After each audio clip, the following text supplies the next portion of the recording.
Olá, boa tarde a todo mundo que nos assiste.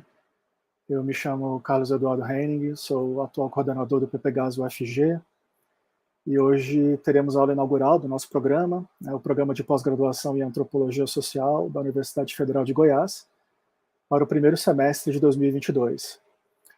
Antes de mais nada, gostaríamos de recordar que nosso programa teve a honra de contar, em nossas 3 últimas aulas inaugurais, com as ilustres presenças da professora Vera Rodrigues, da Unilab, em 2020, da professora Chiquinha Apareci, em 2021/1, no primeiro semestre, e também do professor Kabengele Munanga, da USP, em 2021/2. Então, para o início de 2022, temos também a honra e a alegria de poder contar com a ilustre presença da lendária antropóloga estadunidense Esther Newton, professora aposentada da Universidade de Michigan, e pioneira na antropologia das relações de gênero e sexualidade e na antropologia urbana, tendo contribuído com esses campos desde a década de 60. Formada na Universidade de Chicago, sob a orientação de David Schneider, uma grande referência em estudos de parentesco e da antropologia simbólica, e tendo sido aluna também de figuras destacadas como Clifford Geertz e Julian Pitt Rivers, em uma época em que pouquíssimas mulheres alcançavam terminar os seus doutorados em antropologia. Esther Newton é vista como uma grande influência em variados campos. Suas obras contribuíram para inúmeros debates contemporâneos, como questões de gênero, sexualidade, questões de erotismo no meio do trabalho de campo, práticas autoetnográficas, estudos queer, antropologia queer e antropologia realizada em contextos urbanos ocidentais. Newton desafiou frontalmente a inúmeras convenções antropológicas, acadêmicas e sociais da época. Em sua vida pessoal, Newton também ousou subverter convenções de gênero e sexualidade, ainda nos anos 50 e 60, ou a partir dos anos 50 e 60, ao se identificar como uma mulher lésbica mais masculina, através da categoria identitária butch, que em português poderia ficar próxima, talvez, de sapatão. Em um contexto histórico anterior não apenas à formação dos feminismos de segunda onda, mas também anterior até mesmo ao nascimento do movimento de liberação homossexual, depois conhecido como movimento LGBTQIA+. Vale lembrar que Newton era jovem em uma época nos Estados Unidos em que a homossexualidade, por exemplo, era criminalizada em muitos estados e considerada uma doença em todo o país, o que legitimava, por exemplo, que lobotomias, aprisionamentos, choques elétricos, internações psiquiátricas compulsórias de homens e mulheres homossexuais, assim como de outras pessoas em não conformidade à cis-heteronormatividade, se tornassem algo absurdamente comum, nos Estados Unidos. No entanto, além de ter participado intensamente das lutas feministas dos anos 60 em diante, Newton também pode ser vista como fazendo parte da primeira geração de intelectuais que integraram ou foram diretamente influenciados pelo movimento de liberação homossexual pós-Stonewall nos Estados Unidos, mantendo uma postura crítica ao longo da sua carreira em defesa de uma atenção analítica nas etnografias, às questões de gênero, sexualidade, classe, assim como da importância de uma luta antirracista de maneira combinada. Em seu livro clássico, Mother Camp, Female Impersonators in America, publicado em 1972, fruto da sua etnografia do doutorado, ela analisou etnograficamente com apuro e precisão o universo das drag queens e female impersonators das cidades de Chicago e Kansas City, na primeira metade dos anos 60. É preciso ressaltar que estudos sobre comunidades dissidentes em termos de gênero e sexualidade eram vistos na época como bizarros, e investigações sobre pessoas hoje nomeadas como LGBTQIA+, eram consideradas, mesmo nas ciências sociais da época, como algo próprio da psiquiatria, ou mesmo da criminologia. Newton, portanto, foi arrojada e arriscou muito naquele período ao se associar publicamente de algum modo a grupos tidos como desviantes. Se fosse descoberta como lésbica, por exemplo, ela poderia ser sumariamente expulsa da universidade e poderia ser proibida de ter qualquer emprego. Então é preciso negritar também que realizar etnografias em contextos urbanos ocidentais era algo muito incomum na antropologia cultural até os anos 60, o que contribuía para uma deslegitimação de tais pesquisas como não sendo verdadeiramente antropológicas. Desse modo, a publicação de sua tese contribuiu até certo ponto também para uma legitimação da antropologia urbana à época, tendo aberto muitas portas nas discussões críticas, por exemplo, sobre o sujeito e objeto, eu e o outro, nós e eles, West and the rest. Acima de tudo, entretanto, Mother Camp é vista como uma obra que alçou Esther Newton a pioneira e precursora do campo de estudos antropológicos sobre gênero e sexualidade, assim como do campo mais amplo de estudos LGBTQIA+. Mais recentemente, essa obra tem sido reposicionada como uma importante antepassada dos estudos queer e uma obra fundacional para o campo contemporâneo da antropologia queer. Nesse sentido, é também preciso frisar que ao livro Mother Camp são atribuídos insights e contribuições centrais para obras de influentes intelectuais feministas das últimas décadas, entre elas, por exemplo, a antropóloga Gayle Rubin e a filósofa pós-estruturalista Judith Butler. Newton define um dos impactos desse seu primeiro trabalho, por exemplo, como o insight da performance, que estaria presente em Mother Camp, e que faria dessa obra uma das referências centrais para Judith Butler. A própria Butler discorre sobre as contribuições de Newton para sua noção de performatividade de gênero, dizendo, abre aspas, em Mother Camp, a antropóloga Esther Newton sugere que a estrutura do travestimento revela um dos principais mecanismos de fabricação através dos quais se dá a construção social do gênero. Ao imitar o gênero, a drag revela implicitamente a estrutura imitativa do próprio gênero, assim como a sua contingência. Fecha aspas. Embora muito influente, Mother Camp, entretanto, só se tornou influente de fato posteriormente. O reconhecimento das contribuições dessa obra e de seu pioneirismo, de fato, não viria tão cedo. Os impactos e o amargor pela recepção do livro primogênito, assim como pela dura lida cotidiana com o machismo e com a homofobia e lesbofobia sistêmicos da época e até os dias atuais, afloram explicitamente em vários pontos da conferência que a gente vai ouvir hoje também, e em várias das suas obras. Mas a partir da segunda metade da vida de Newton, que atualmente está com 82 anos de idade, as suas contribuições passaram a ser progressivamente cada vez mais reconhecidas e celebradas. Né? Então, a voz da Esther Newton foi retirada pelo menos da marginalidade que ela acabou ficando na primeira metade da vida, né? De uma maneira muito injusta. Porém, Esther Newton não produziu somente Mother Camp. Ela produziu várias obras muito interessantes e muito contributivas para além dessa primeira obra fundacional. Ela produziu, por exemplo, Margaret Mead Made Me Gay, que é uma coletânea de textos dela extremamente provocadores e muito interessantes. Ela escreveu, por exemplo, uma segunda etnografia sobre Cherry Grove, que era uma comunidade próxima da cidade de Nova York, a primeira comunidade tida como gay e lésbica nos Estados Unidos, que era uma cidade praiana, né? E também publicou mais recentemente o seu livro de memórias, né? O My Butch Career, né? Então, esse livro eu pude resenhar recentemente. E justamente um dos capítulos desse livro, publicado em 2019, é a base para a conferência de hoje, né? Então a professora Newton solicitou o meu auxílio para poder fazer uma primeira seleção de trechos desse capítulo, Anthropology of the Closet, né? A Antropologia do Armário, que é o mesmo título da conferência de hoje. E ela mesma fez uma edição final do texto, com algumas adequações, acréscimos e recortes.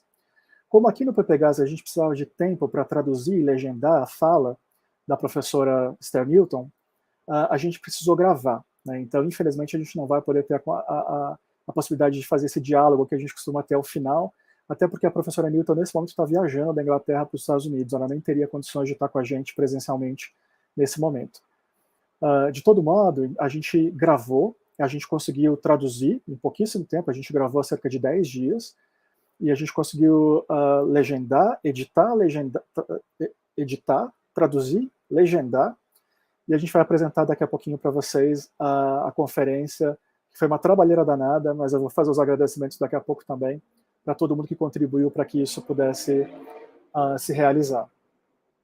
Então, bom, a sua conferência de hoje se intitula Antropologia do Armário, e ela aborda em sua fala a sua formação como antropóloga na Universidade de Chicago ao longo dos anos 60, a sua relação com David Schneider, que é uma grande referência, como eu comentei previamente, assim como com outras figuras importantes da antropologia da época, né? Quase todos homens, porque ela mesma faz essa crítica ao machismo da antropologia da época, que quase não havia nenhuma professora mulher na Universidade de Chicago durante o seu doutorado, por exemplo, né? Então ela vai falar sobre a relação dela com David Schneider, com o professor Clifford Geertz, com outros docentes influentes da época, e ela vai falar também sobre as agruras, as dores e as glórias de enfrentar um sistema acadêmico e uma antropologia da época, e ainda hoje, em muitos casos, em muitas ocasiões, muito conservadora e muito tradicional em muitos aspectos, sobretudo no que diz respeito ao machismo, à homolesbofobia e ao racismo institucionais. Eu tive a oportunidade e o privilégio de conhecer e conversar com a professora Esther Newton pessoalmente em conferência de lançamento do seu livro de memórias, em meados de 2019, quando eu estava fazendo um pós-doutorado na Columbia University, em Nova York. E eu também pude entrevistar ela. Então, para quem tiver mais interesse, quer conhecer mais a obra da Esther Newton e a vida dela, que é fascinante, eu sugiro que vocês também procurem, então, as publicações da entrevista que eu fiz com ela, que saiu na revista Estudos Feministas, na UFSC, e também saiu em castelhano na revista Etc., da Universidade Nacional de Córdoba, na Argentina. Então eu aproveito agora para agradecer muitíssimo de novo a professora Esther Newton pela enorme generosidade que ela sempre apresenta para conversar com quaisquer pessoas interessadas em conhecer mais sobre o campo de gênero e sexualidade, sobre a vida, sobre a obra dela, né? Agradeço muito também a Isabela Guimarães, estudante nossa de mestrado aqui do PPGAS, que teve um papel crucial na captação da gravação original. A gente teve várias quedas na gravação, né? Então vocês vão ver vários cortes ao longo da conferência por causa desses problemas, e vocês vão ouvir ao finalzinho da gravação a voz da Isabela agradecendo a Esther Newton, né? Então a Isabela foi crucial para poder resolver todas essas questões iniciais, agradeço muito. Agradeço também ao Camilo Braz, ao Glauco Ferreira por terem enviado perguntas, agradeço também às demais e aos demais colegas do programa, docentes do programa, que embora convidadas e convidados a fazerem perguntas, não puderam enviar perguntas a tempo. E agradeço muito também a Larissa Neves, estudante nossa de mestrado, a Janaína Silva de Oliveira, que é estudante nossa de doutorado, e também, de novo, a Isabela Guimarães, porque elas enviaram também perguntas para a professora Newton, né, que respondeu elas né, respondeu a elas com muita paciência. E agradeço de novo agora também ao professor Glauco, porque ele está auxiliando a gente aqui na exibição do StreamYard, né? Bom, e por fim, já estou quase próximo aqui ao final, eu quero agradecer também muito ao professor Cleomar de Souza Rocha, que é o atual coordenador do Programa de Pós-Graduação em Performances Culturais, que é um programa que também está apoiando esse evento. Agradeço, então, tanto ao professor Cleomar quanto ao programa, e agradeço especialmente ao Thiago Moreira, né, que fez um trabalho excelente na criação das legendas para essa conferência, né, então, por intermédio também do professor Cleomar. Então, agradeço muito por esse apoio, caso contrário, a gente não teria as legendas a tempo. Então, quero lembrar que essa aula inaugural, ela faz parte das atividades de acolhida e recepção dos nossos estudantes e das nossas estudantes ingressantes em 2022, né? Tanto do mestrado quanto do doutorado. Então, é mais uma forma de dar boas-vindas, de dar um abraço virtual, já que a gente ainda está nesse regime remoto. E queria lembrar que essa é a primeira atividade do Entre Linhas, que é um evento anual do PPGAS que apresenta os trabalhos de estudantes do nosso programa, anteriormente às qualificações, né? Então, eu quero lembrar que, além dessa oficina, portanto, a gente vai ter mais uma atividade hoje do Entre Linhas, que a partir das 7 da noite a gente vai ter a exibição de 2 filmes etnográficos do professor Gabriel Álvarez, que é aqui do nosso PPGAS, seguido de debate com o professor Renato Atias, né, da UFPE. Também vai ser exibido nesse mesmo canal, né, o canal do PPGAS-UFG no YouTube. E amanhã a gente vai ter 2 grupos de trabalho. Um deles, o GT1, vai começar às 9 da manhã, e o nome do grupo de trabalho é Identidades, Diferenças e Interseccionalidades. Ele vai ser debatido pelos professores Alex Hatz, aqui do nosso PPGAS, pela professora Flávia Medeiros, do PPGAS da UFSC, e o professor André Luiz de Souza Filgueira, que é do nosso PPGAS aqui, nosso pós-doutorando. E, nesse caso, os grupos de trabalho vão ser exibidos somente via Google Meet. Então, basta vocês escreverem o e-mail para coordenação.ppgas.fcs@ufg.br e a gente manda o link para quem tiver interesse em assistir os grupos de trabalho. Amanhã à tarde, a gente vai ter um segundo grupo de trabalho chamado Transformações, Resistências e Pluriepistemologias, tendo como debatedoras e debatedores como debatedoras, as professoras Denise Cruz, da Unilab, a professora Indira Cabageiro, aqui do nosso PPGAS-UFG, e a Marta Quintiliano, que é a nossa doutoranda aqui do PPGAS-UFG. E depois de amanhã, na quarta-feira, pela manhã, a gente vai ter o terceiro e último grupo de trabalho, intitulado Memórias, Conhecimentos e Experimentações Etnográficas, tendo como debatedoras as professoras Manuelina Duarte, aqui do nosso PPGAS, a professora Sueli Koffs, do PPGAS da Unicamp, e o professor Matheus França, que é nosso pós-doutorando aqui no nosso PPGAS também. Então, a gente vai ter também, na quarta-feira, às 14h, uma conversa sobre a primeira mostra de Antropologia Audiovisual do Centro-Oeste, que é uma iniciativa que está sendo gestada pelo PPGAS-UFG, pelos demais programas de pós em Antropologia do Centro-Oeste. Ela ainda está muito embrionária, mas a gente só vai marcar que ela vai existir ainda esse ano. E às 2h40 da quarta-feira, né, no dia 13/4, a gente vai ter o Debates Cerrados com o professor Alex Hatz. A gente está muito contente com o título Uma Trajetória entre Lugares, Saberes da Gente Negra. Então, a palestra do professor Alex Hatz vai ser comentada pela professora Mariana Cunha, do PPGAS da UFRR.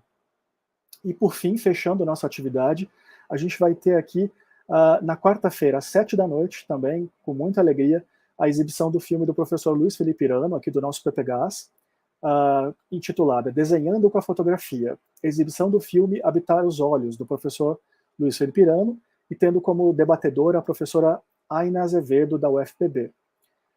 Então é isso, eu agradeço muitíssimo pela atenção e pela presença de todo mundo que está aqui nos assistindo hoje, agradeço novamente a todas as pessoas que estão participando do Entre Linhas, sobretudo a comissão de organização, que é composta pela coordenação e por todas e todos os estudantes das turmas de mestrado do ano passado, né? Então, a gente agradece muito pelo trabalho conjunto, é o final do nosso semestre aqui na UFG, então está todo mundo muito cansado. Agradeço muito pelo trabalho conjunto de todo mundo mencionado até aqui, e espero, por fim, que todos nós possamos ter uma experiência muito agradável, estimulante, fascinante, em conhecer, ouvir e aprender com a professora Esther Newton, essa sapatão boot maravilhosa. Muito obrigado, pessoal, boa tarde para todo mundo, e fiquem com a professora Esther Newton.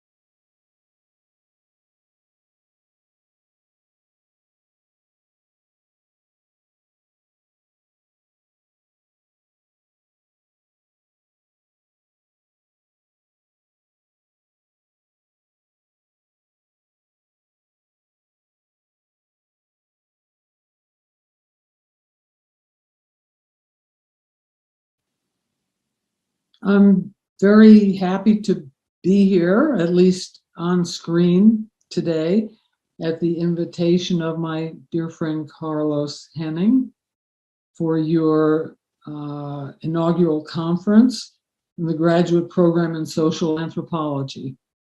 And my name is Esther Newton. I'm a retired professor of anthropology and gender and sexuality studies. And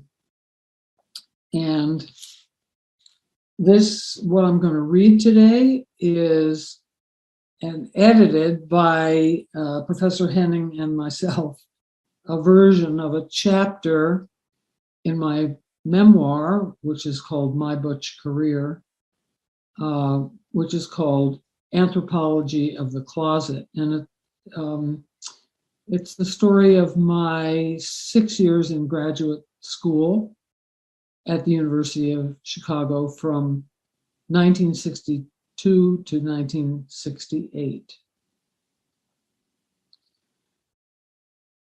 My graduate school was already picked out, the University of Chicago, where my mother had gone.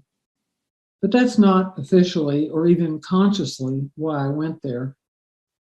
I had decided to study anthropology, which, unlike history, which was my undergraduate major, was not exclusively pursued in libraries.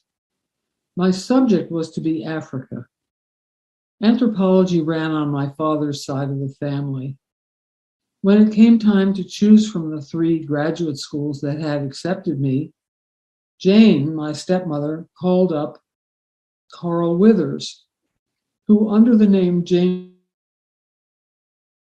ethnographic study of a Midwestern American town, Plainville, USA.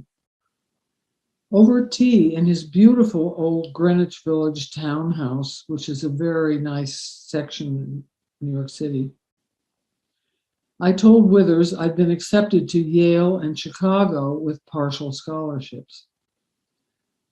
Withers got on the phone with his pal, the anthropologist Hortense Powdermaker, and they chewed it over while I sat there wondering whether I would ever live in a house with beautiful books and wood paneling and have distinguished friends like these people. Fairly quickly, they agreed. Yale is too starchy. You won't like it. Northwestern is second rate. Go to Chicago. David Schneider has some interesting students. Actually, I think Withers added, and he likes weirdos. I wonder how you're going to translate that into Portuguese. Because I decided to take his advice. It was good advice. I was beyond lucky to attract Schneider's intellectual and moral support, without which I most likely would not have succeeded in graduate school. Father mentors were very necessary to professional women of my generation. There was not one woman professor in the Chicago anthropology department then. My role models were all men, and most would not go out of their way to help female students develop as intellectuals and professional academics because they believed, despite the presence of some distinguished exceptions like Margaret Mead, for example, we would not become professional anthropologists. Carl Withers and Hortense Powdermaker had not told me that Schneider was one of the few willing to mentor women students when they urged me to go to Chicago, but probably they knew it. Although Schneider was not exempt from sexist attitudes in those days before second wave feminism, most of his female students got much more help than aggravation. On the face of it, David Schneider seemed an unlikely person to harbor radical ideas. He had himself successfully concluded non-Western fieldwork. There was certainly no outward indication that he would be sympathetic to weirdos. The chair of an elite and conservative graduate department, long married to the same woman, father of 2 sons, he lived a conventional bourgeois life in a Chicago townhouse filled with Danish modern furniture. But the profoundly unruly and agnostic side of him was captured by a mutual friend's comment that if you could open David up, you'd find an alien inside. This combination of insiderhood with an iconoclastic temperament proved a blessing for those of me who were marginal and offbeat. For in addition to the white men whom everyone thought would succeed, Schneider was attracted to closeted gays, women, and other such students who could not easily attract the support of the powerful. One of my worst moments in graduate school came when Schneider reported to me on the year-end departmental review of my progress.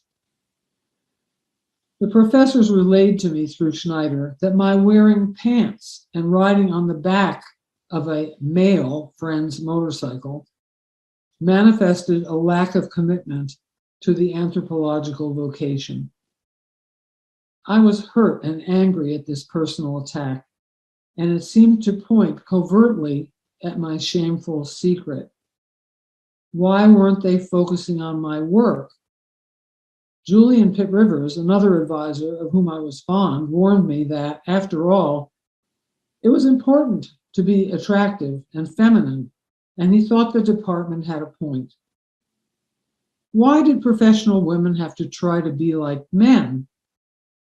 Then again, my first mentor, Johnny Murrah, had warned me against flirting lest I be dismissed as a bimbo. As Betty Friedan pointed out, you couldn't win. In the Schneiders' living room, I was told that wearing dresses was neither here nor there in the ultimate scale of value, and that David and his warm and wonderful wife, Addie, rather enjoyed my unconventionality.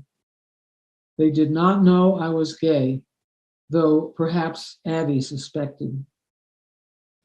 Terribly lonely, I got involved with a Kenyan man that I met in my student boarding house, John, who was studying political science at Roosevelt University in downtown Chicago.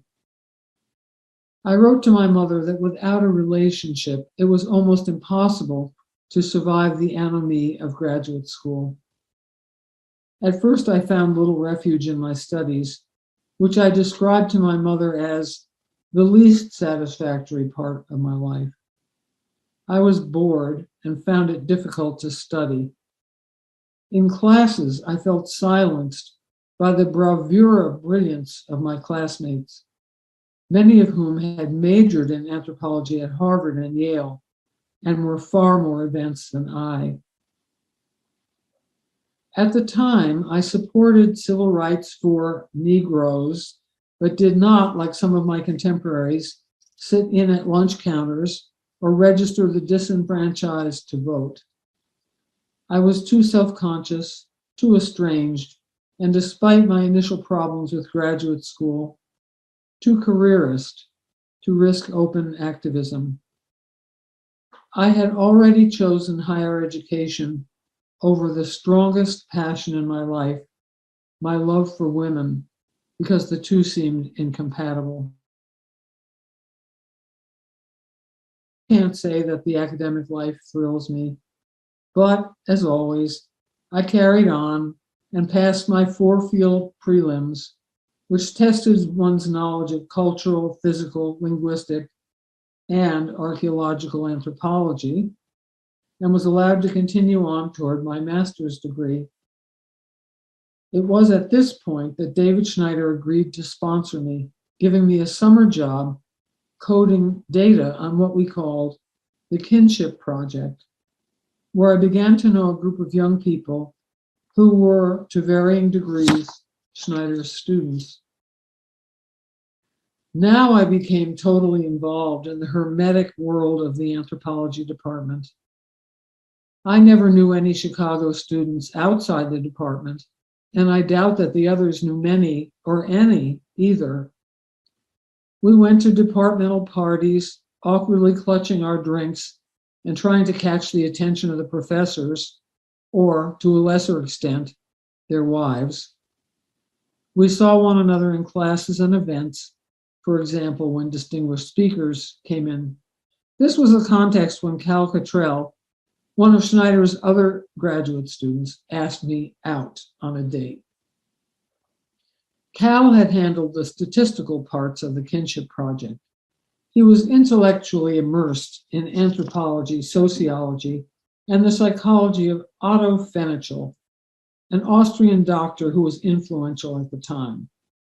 I remember Cal as a dark and brooding 20-something with close-cropped brown hair, unusually well-built for an academic, his biceps bulging out of tight t-shirts, always with a drink in his hand, the liquor that, so I heard, eventually killed him, the ice sloshing and clinking to emphasize obscure points about anthropology and psychology.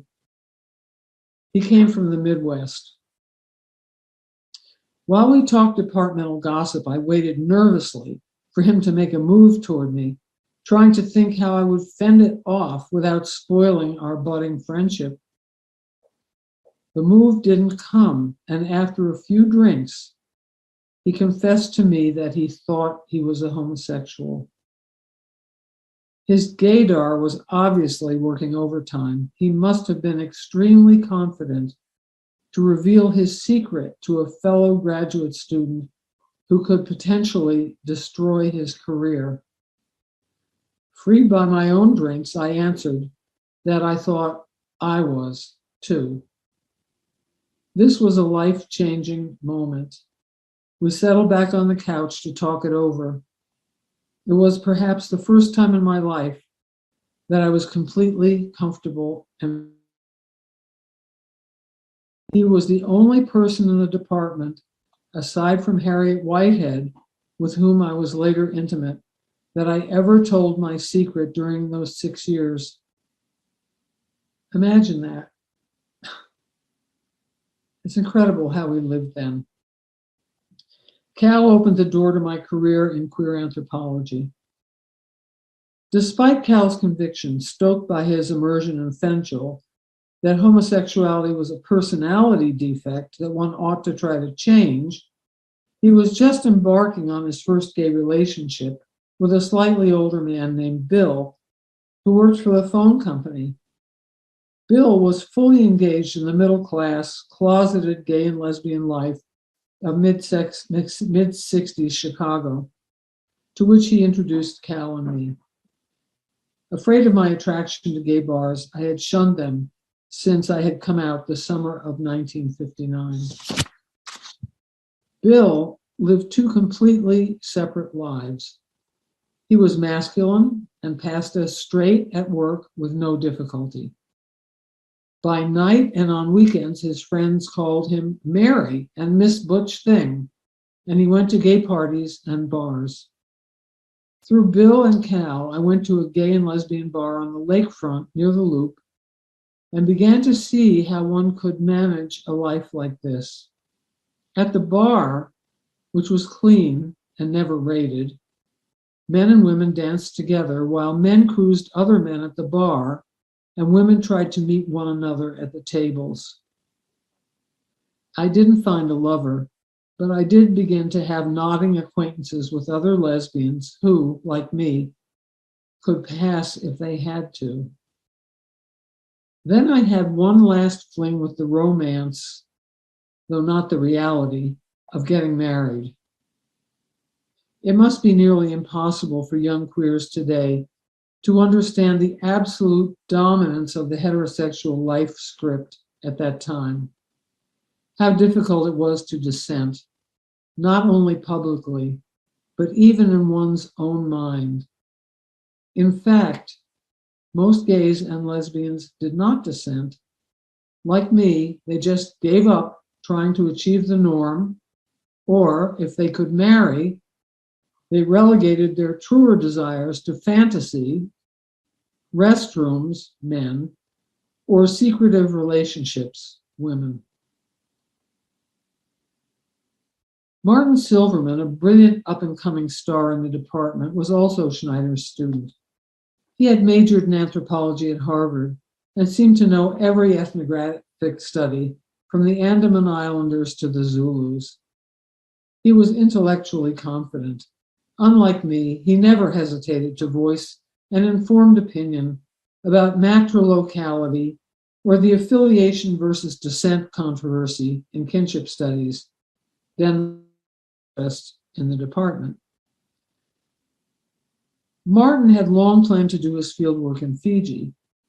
In the weeks before he was to leave, we experienced a strange phenomenon of attraction, probably not unlike that of a soldier and his girlfriend just before he ships out. He asked me to marry him, and on impulse, I agreed. He left. We had barely kissed, much less had sex or met each other's parents. This was the perfect situation. I was engaged to a literate man to whom I could write long letters and who returned them in kind. I was able to show off his ring in the department and boast that this prodigy was my fiancé without actually having him present. I reoriented my studies once again, studying Fijian grammar and developing a plan to research the Fijians' elaborate social hierarchies. But once again, my stronger impulses prevailed. It was not many months into Martin's absence that I fell in love with Harriet, another anthropology graduate student referred to locally as the steel-trap mind, who was expected to do great things. Harriet was one of those women who had avoided any kind of intimacy in favor of her studies, so that, as callow as I was more experienced than she.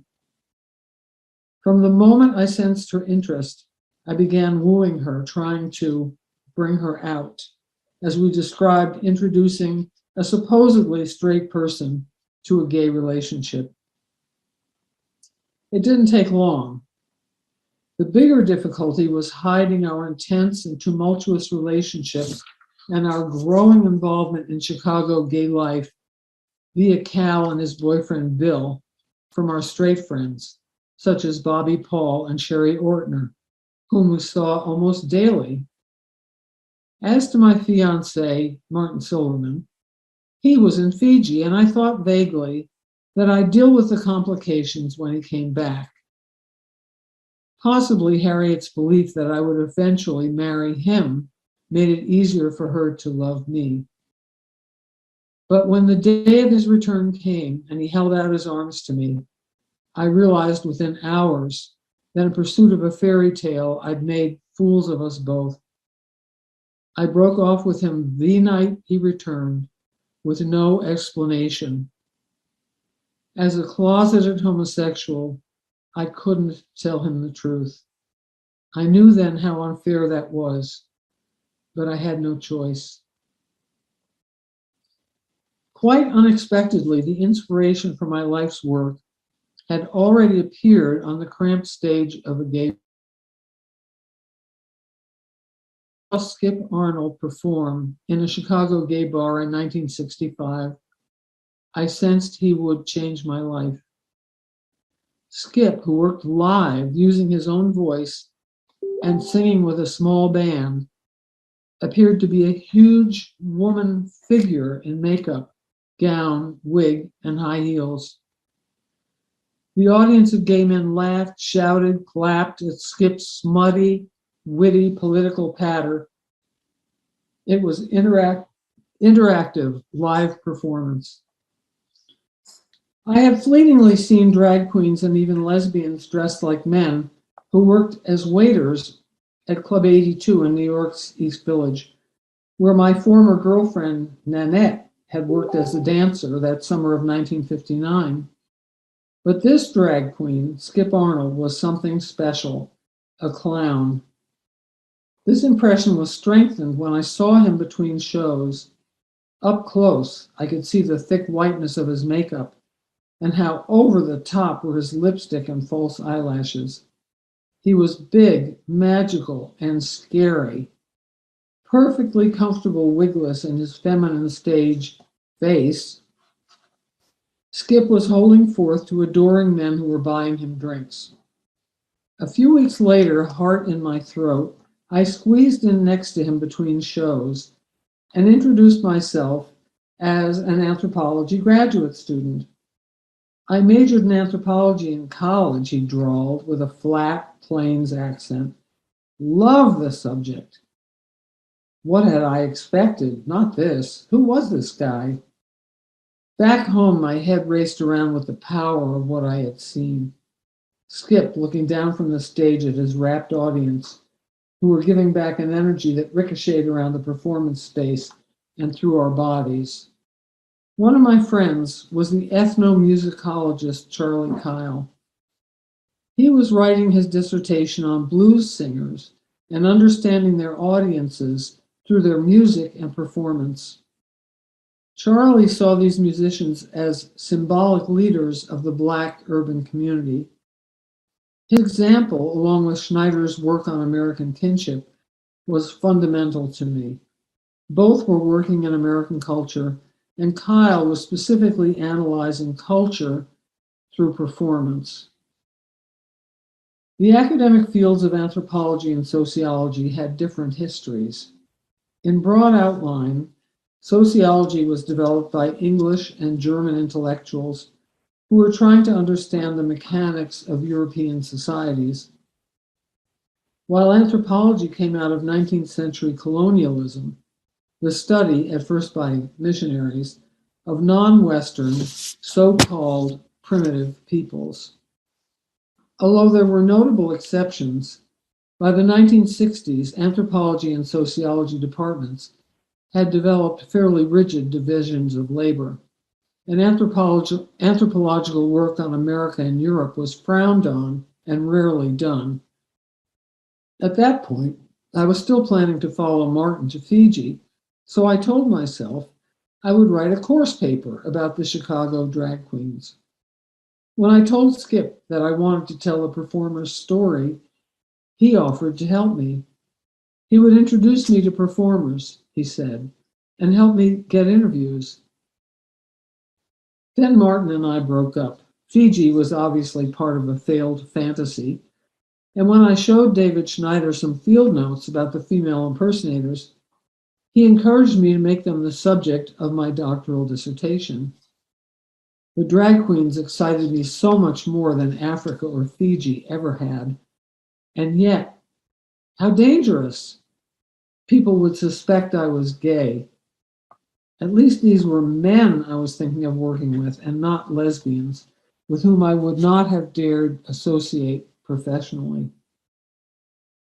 Gay people were then looked on within social science as the object solely of psychological, medical, or even criminological study. Our supposedly bizarre behavior was presumed to arise from physical or psychological abnormalities. To the degree that Mother Camp, Female Impersonators in America, the book that resulted from my thesis, was the foundation.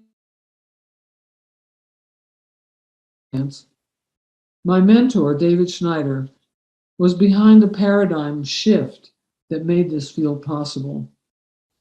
What he imparted to me, more in his office or his home than in the classroom, was that female impersonators, about whom he knew nothing more than what I told him, were a group of human beings, and so necessarily had a culture worth studying. The insight that gays were not just a category of sick isolates, but a group, and so had culture, was a breathtaking leap whose daring is hard to recapture now when the term gay community is so familiar. But Schneider made it without any fuss. He helped me to develop the intellectual tools to do the work, and just as important, he was prepared to back me up with his departmental clout. Schneider and I were both naive. Although frightened of being associated with homosexuality, I was young and energetic and plunged into the moment with no concept of how profoundly this choice would shape my career and my life. Schneider was confident in his power as chair of the department, and he kept his promise to back me right to the end of his life. But he had no experience with the virulence and pervasiveness of homophobia and did not even realize that I was a lesbian. How could he understand the danger I was putting myself in? We both relied on the convention that academic work and personal life were and were to be kept completely separate, which was dominant in all scientific fields at the time. No one talked publicly or wrote about so-called private reasons that they chose a field of study or their private experience of doing field work. So no one, I hoped, could publicly accuse me of being a lesbian because I chose to study male homosexuals. Had either of us foreseen how much writing about female impersonators would hurt my career, I wonder whether I would have charged ahead. In retrospect, though, this dangerous decision was the gateway to my true life's work in writing and teaching. Besides that, I had no idea how to do field work. We had one methods course in graduate school taught by a happy-go-lucky sociologist that the department had developed because most anthro grad students could not pass a statistics course, which I'm including myself. You could get some idea of what anthropologists do with their people by reading the ethnographies that describe these cultures but not how they did it in a practical sense, or how they dealt with fear, loneliness, and the daily frustration of difficult and alien circumstances. I got the best and only advice from Schneider. Never go to bed without writing up your field notes, and always make a carbon copy to mail to your advisor. At that time, there were 5 or 6 different venues for drag in Chicago, all of them in gay men's bars. These men accepted my presence because they assumed, correctly, that I was a lesbian, and if they asked, I told them. And because my friendship with Skip, my fieldwork involved hanging around gay bars and drag queens and watching drag shows. Fairly soon, I was able to do taped interviews with performers and found that I enjoyed this work. I had a gift for listening, it turned out. I rejected the then dominant stigmatizing psychological paradigm.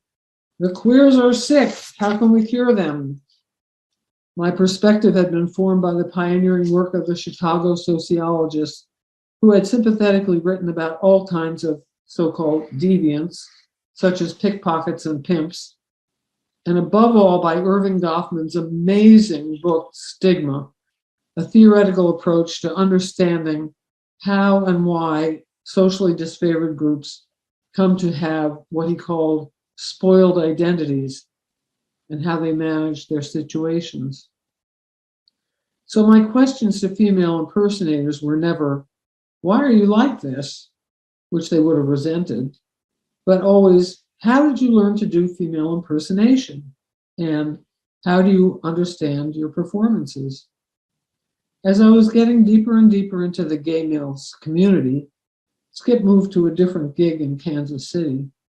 I couldn't imagine continuing without his support, and so I made 2 trips there, where he got me in backstage. There is no substitute for direct observation. I saw and heard many things that no one told me in an interview. I met their boyfriends, saw them get high and get harassed, and learned how much safer Kansas City was for gays because of mafia protection for the bars. Although the Kansas City scene couldn't have been queerer, it was as male-dominated as a New Guinea men's house. I let them know I was gay, of course, and that helped me gain trust. But I was still a fish, as they said, and to a large extent, out of water. I was lonely, doubting my ability to pull off the fieldwork, the thesis, an academic career, and my life. Finally, in 1968, I had finished writing The Drag Queens, a study in urban anthropology. And my thesis committee, composed of the ultra-distinguished anthropologists David Schneider, Julian Pitt-Rivers, and Clifford Geertz, had suggested minor revisions and signed off on them. David and Addie had me over to their house to prepare me for my thesis defense, which could have gone badly since several professors found my topic more of a dirty joke and also illegitimate because it was not about primitives. I had to play the game, David and Addie said, urging me to wear a dress to my thesis defense in my own calculated interest. Schneider was there with his sleeves rolled up to take on the professors who said my thesis wasn't really anthropology. I think I was the first in my class to finish, and certainly one of the few women to do so. As the graduate of a prestigious anthropology program with a powerful mentor, my future should have been bright. After my successful defense, it was me and my dress among 30 or 40 men in suits. The head of the department asked me why it was that, although the department was admitting lots of women to the program, so few were finishing their degrees. The answer was sitting there at lunch. In treating drag queens and homosexuals from a cultural perspective, and in highlighting both the condemnation from which they suffered greatly, and the adulation they received from their audiences, I was saying that gays were a group like any other, a proper subject for anthropology.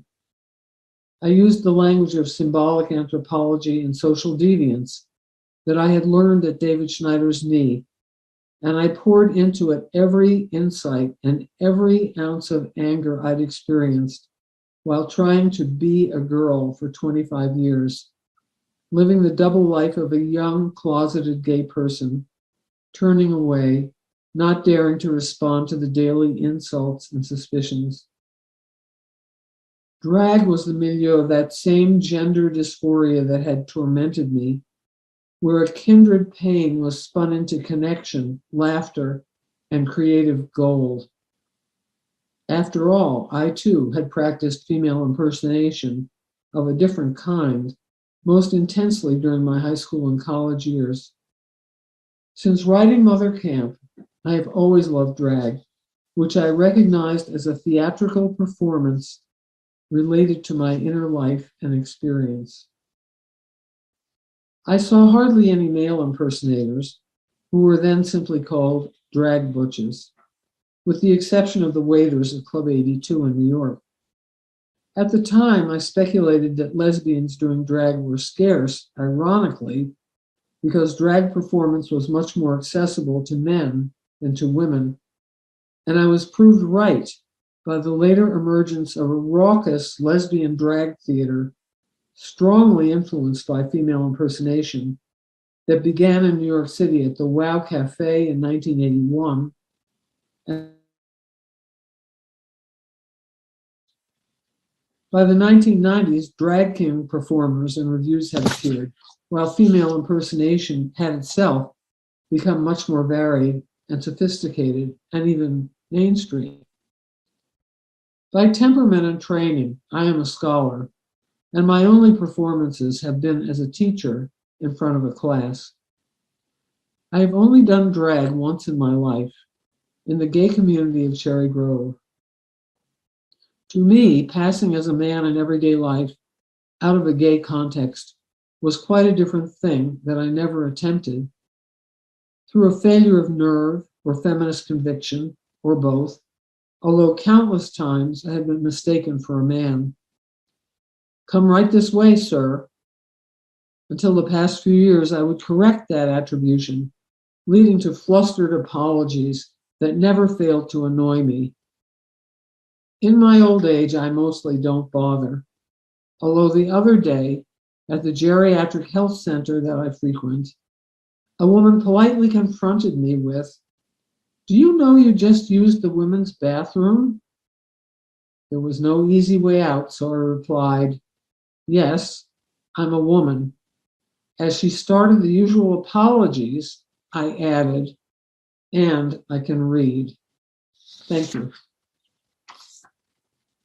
Thank you very much, and also make you some questions from professors and students from our program. Is that okay? Yep. Okay.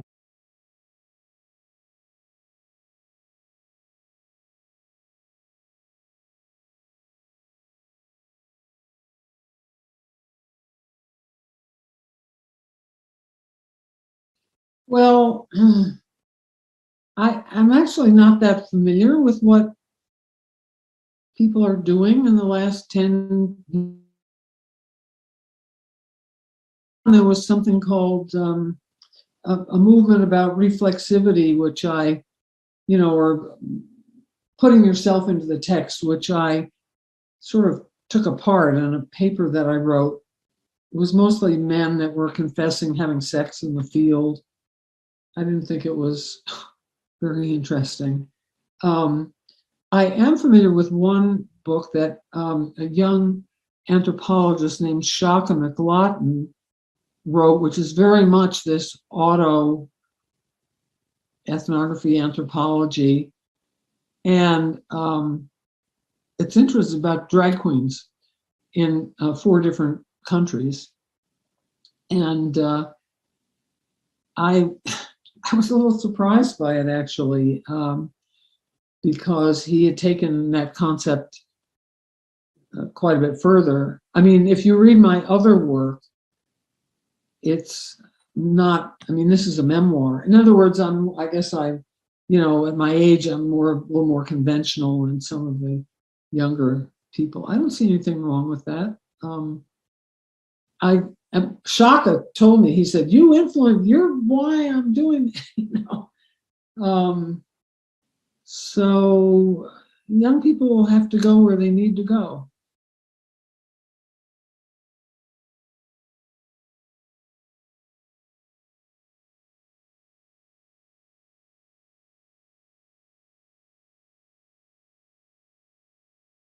Anthropology as an institution in the United States is still pretty conservative. And I could give examples of how I'm not treated as an equal to I'm out of the mainstream of anthropology, which is, straight anthropology. On the other hand, people have done wonderful studies of gender and sexuality in other cultures that have shaped my own thinking. Because at the time when I was doing this, there wasn't that much, And so my insights about culture and how queer people have totally been borne out with these other studies in completely other, even non-Western cultures. So now I'm kind of got wound up and I'm going past myself, but I think a lot of people are doing work now in cultural studies, which isn't really my thing. They've invented a whole new language that, and what I really don't like about it is it's not really, a lot of it is not based on participant observation. And to me, anthropology interacts with people, other people, not just you interacting with other people's theories.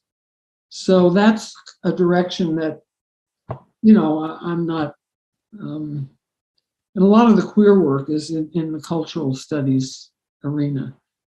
So I'm happy to have been influential.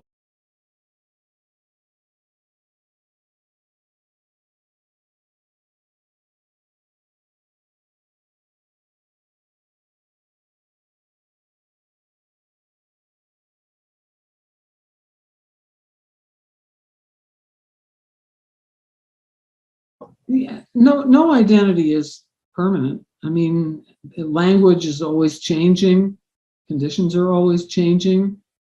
The term early 20th century in America and probably England, I mean, it's an English word, obviously. So it has a history that's over 100 years old now. And I find that to be important and a good reason to identify with that term because of the struggles that people before me went through. What's happening more so here in the States, and I can't comment on how that term relates to what's going on in Brazil because I don't know what's going on in Brazil. And I'd be very interested to know more about what's going on in Brazil. Certainly the phenomenon of identifying with terms that were once insults is a common, I mean, the whole idea of queer that's very current in America now is an example of that. The big issue that's going on in England and America now is the relationship of butch identity to trans masculinity.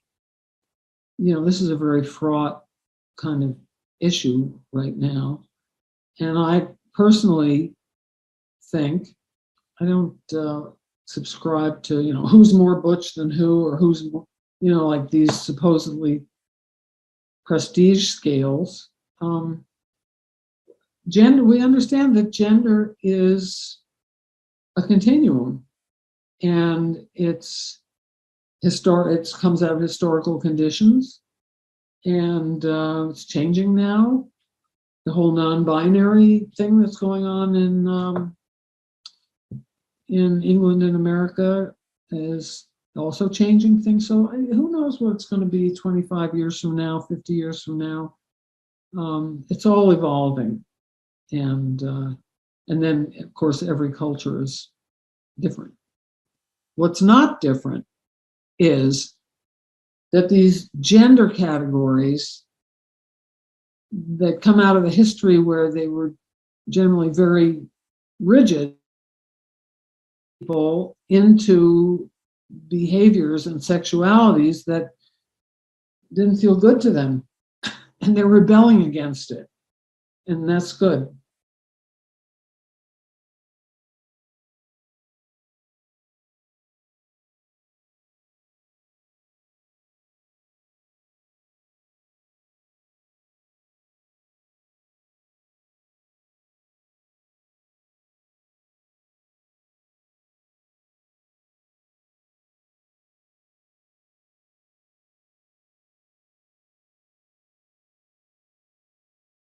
Audre Lorde. I was privileged to be at some parties with Audre Lorde. And I also, for many years, taught my undergraduates her great book, Zami, a mythobiography, which my students loved that book. They just loved it. And she was gone too soon. She was a great woman, great lesbian, and died way too soon. How did I persist? It wasn't easy. It wasn't easy. I was fired from my first job. I was almost fired from my second job. I'm considered marginal to the field, the concerns of anthropology. Although I will say that many of the younger students, younger people that I have had the privilege of mentoring over the years, a lot of them have been able to get pretty good jobs. Not all in anthropology departments, though, which illustrates kind of the problem. But other perspectives than whatever the dominant one happens to be at the moment, it's a struggle. And I've been very fortunate to be able to do as much work and as much writing and teaching as I have done, despite it all.